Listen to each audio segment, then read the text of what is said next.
Are we alone? Is Earth really the only planet with life, or is something else out there? A giant alien ship, bigger than a football field, floated over San Francisco and covered the stars. People froze in their cars while the sky cracked with loud lightning, and the air turned icy cold. Radios all over the city made weird clicking sounds like something strange was trying to talk. Then the giant UFO faded into the fog, leaving broken signals and scared people behind. Tune in, because that massive alien ship might have started something we can't stop. Signs we keep ignoring. California has always been the magnet for all things strange. Bright lights over San Diego, weird shapes cruising above Los Angeles, and don't even start on the desert sightings. It's like if aliens wanted a hot spot on Earth, they'd drop their ship pins all over California. This state doesn't just attract tourists looking for sunshine, it pulls in the kind of events that make people scratch their heads and wonder if reality has a few pages missing. But something was about to happen that would rewrite the rules of reality. Roll back to 1941.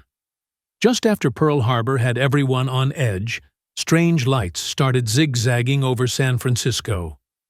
People thought they were under attack again.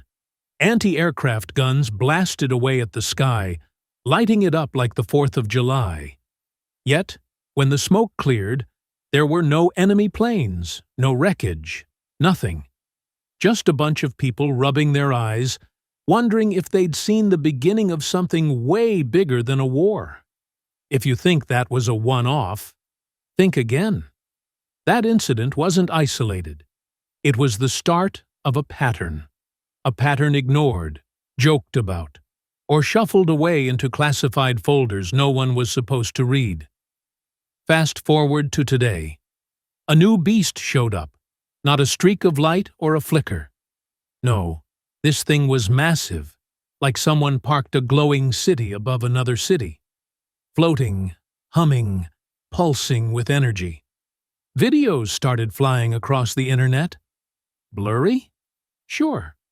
But blurry doesn't hide size, and this thing was the size of a sports arena. Just hanging there, bold as anything, making San Francisco its personal stage.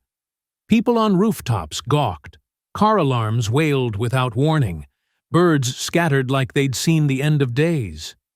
If you ever needed a wake-up call, this was it.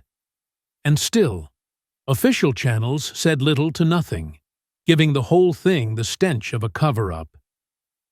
There's another idea floating around: San Francisco's coastline, full of deep, dark waters. Perfect spot to dip your ship out of sight. 1 minute you're flying over the Golden Gate Bridge, the next you're vanishing under the waves, hidden from curious eyes. Deep trenches, thick fog, freezing waters. Nature's perfect cloaking device. It's the kind of place where you could park a dozen motherships, and no one would be the wiser. Maybe the creatures in the sky have cousins in the deep, watching from a different angle, laughing at our tiny boats and clueless faces. In 1946, Admiral Richard Byrd led a military trip to Antarctica. Big mission. There were 7 of us on the way home from work. We were riding down a dirt road in a pickup, and we saw an object hovering off to the side of the road. It was a glowing disc-shaped object. Lots of ships, lots of gear. Official story says it was all about research. The whispers say otherwise. The story goes that Byrd stumbled across an underground world. Not caves, not tunnels, but an entire place, warm and glowing under the ice, full of beings way more advanced than anything up top. Details leaked slowly, like water through a cracked dam. Accounts of technology that could fly without wings, buildings that defied physics, and creatures that viewed us like toddlers banging rocks together. Rumors say Byrd wrote a diary. Not the Dear Diary kind. The holy cow, what did I just see kind. Descriptions of flying machines, tall beings, impossible technology. Of course, if you go looking for the diary, it's missing. Lost, hidden, or locked away. Convenient, right? Or maybe not convenient at all if you're the kind of person who can't stand the idea that some things are kept from us on purpose. Because if that diary ever popped into daylight, a lot of official stories would fall apart faster than wet tissue paper. Then there's the weird structures. Satellite photos catching what look like octagonal buildings under the ice.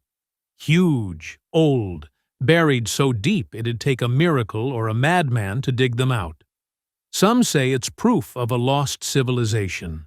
Others say it's evidence of a crash, something not human hitting Earth long before humans even knew what flying was. Either way, it's something that doesn't fit the everything on Earth evolved naturally story we've been fed since kindergarten. Stories swirl about Antarctica being the real Atlantis. Not a sunken city, but a frozen one.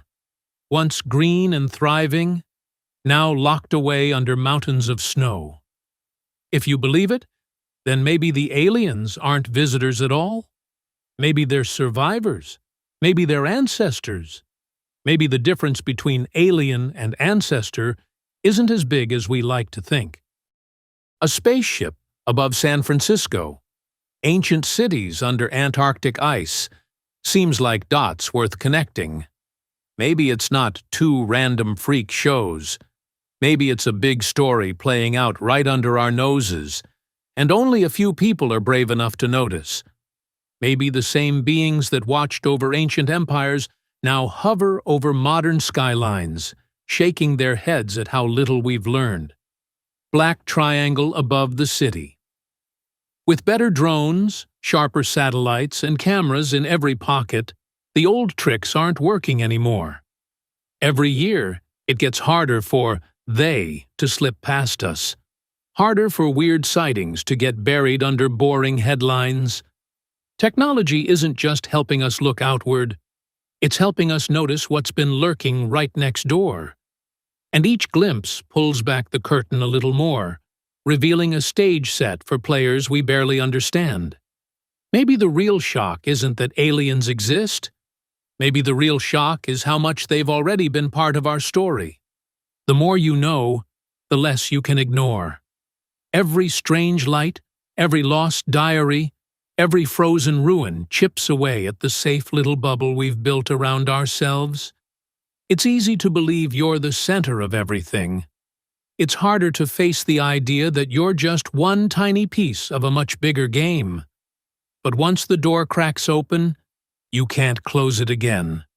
And you wouldn't want to, because on the other side is a world so strange, so wild, so staggeringly alive, that ordinary life starts to feel like real fiction. Massive ships don't hover over cities by accident. Ancient stone structures don't end up buried under miles of ice by bad luck. These things happen because someone, is making moves we barely understand. Moves that might one day pull us into a bigger story than we ever dreamed we could be part of. In late December 2024, San Francisco got slapped awake. Not by an earthquake or a blackout, but by something that looked like it had been ripped straight out of the weirdest sci-fi dream nobody wanted to have. It was the kind of night where reality decided to sit this one out and let something else take over. The streets buzzed with that eerie feeling you get right before a storm hits, but the sky wasn't ready to rain. It was ready to rip. It kicked off easy. A few folks looking up saw something they couldn't name. Not a blimp, not a plane, and definitely not a drone. Way too big, way too creepy. The thing just hovered, like it owned the whole sky. It was wide enough to cover entire city blocks, black against black, sucking the starlight straight out of the night. Then, boom! Video after video started dropping like hail. People with shaky hands caught the giant, freaky triangle just hanging up there. Real chill over downtown. No roar, no smoke, just a dead silent monster blocking the stars like it was brushing them aside. Lightning cracked, slicing up clouds that hadn't even been there an hour ago. Electric slashes that danced like angry veins across the sky. Thunder rolled in heavy and late, like the earth was clearing its throat. Temperatures nosedived so hard, cars iced up faster than a beer in a deep freeze. You could see your breath billowing out thick, even inside your car. Windows fogged and froze, trapping stunned drivers inside rolling metal coffins. The streets turned into one big, stunned parking lot. Drivers leaned halfway out of their windows, phones up, mouths wide open. Dogs lost their minds, howling like they knew something humans were too dumb to understand. Car alarms screamed into the night. Even the birds dipped out, probably smarter than the humans standing there paralyzed. San Francisco is basically a live wire with buildings stacked on more wires. But when the exact same signals popped up all over town at the same time, tied perfectly to the sighting, it stopped being weird and started feeling like someone or something was tapping out a message. When the feds finally showed, the big floating triangle had already ghosted. No boom, no trail, no later humans. Just a sad little fog melting into the streets and a city full of people who couldn't figure out if they'd just gotten lucky or cursed. Official statements? Total snooze fest. No unauthorized aircraft.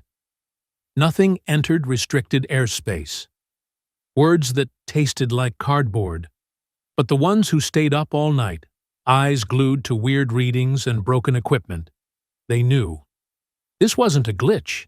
This was a handshake, or maybe a warning. Theories popped up faster than rats in a bakery. Some said it was Black Ops military tech, flexing in public for reasons nobody wanted to admit. Secret experiments, atmospheric weapons, maybe even psychic tests using the weather as a delivery system. Others weren't shy about the big idea. Aliens. Not watching anymore. Not floating around with their headlights off like scared drivers. They were dialing in, bending the weather, hijacking our signals, maybe even waking up things we didn't know we had tucked away under our own noses. This city isn't new to weird skies. Back in 1942, L.A. flipped out, thinking they were under attack because of strange flying objects. Authorities blamed it on nerves and weather balloons. Cute excuse. Now, blaming it on nerves didn't explain why people's cars iced over, or why radios screamed out patterns like a cosmic Morse code spelling out bad news. The ship that shook the sky. People who saw it said it was huge, like several football fields, bigger than anything that had any right to float that easy. It just hovered there, still and heavy, like it was stitched into the fabric of the sky. Lights flickered under its belly, flashing patterns that almost looked like a code, not random, not chaotic, but structured, deliberate. It made no sound, yet the air around it seemed to vibrate, pressing on lungs and rattling teeth in their sockets. Zoomed-in videos showed little blobs dropping out of the main craft, slipping into the fog like ghost scouts. Some folks even swear they saw figures moving inside the mist. Tall, thin, watching without blinking, without needing to blink. Like predators sizing up prey that didn't even know it was on the menu yet. Some say their shapes shimmered, like heat waves, like they were halfway between here and somewhere else, unfinished drawings in a world that never asked for them. And when it left, it wasn't like flipping off a switch. No snap, no quick exit. It bled away into the sky like ink soaking into water. Fading, but never really leaving. For days, the city glitched. GPS went haywire. Planes and drones fought their own controls like angry toddlers throwing tantrums. Radios cut out and switched channels without warning. flickering between pop songs and bursts of static that almost sounded like voices. Traffic lights blinked the wrong colors. Cell phones heated up in pockets, buzzing without calls. Electric scooters zipped off on their own like nervous animals trying to flee. Stuff acted like it was getting orders from somewhere else, somewhere far beyond human reach. As if the rules that kept machines and maps and communications running had been temporarily hacked by something way bigger than us. Like reality itself had been unplugged and replugged into a different socket. Big shots up top. They kept their mouths zipped tighter than a bank vault. Normal operations, nothing to see here, keep shopping. But the ones who felt the shift, the ones who heard that weird buzzing under their skin, even when the air was dead quiet, they knew. You can't put that kind of feeling back in the bottle. You can't pretend the air around you isn't a little heavier now, a little charged with something you don't have a name for. San Francisco had been tagged, maybe tested, maybe chosen, and it wasn't alone. Rumors started dripping in from Chile, from Norway, from the empty edges of Australia. Same fog, same signals, same freaky ships. Not enough to stitch into a full picture, but enough to smell a plan cooking. Enough to make you wonder how long it's been cooking, without anybody noticing the kitchen's on fire. Some eggheads suggested that the fog itself was a tool, like the ship used it to mask movements, or jack up their signals so that normal eyes and ears wouldn't catch on. Others got darker, claiming the pulses were activation codes, waking up buried tech left here eons ago.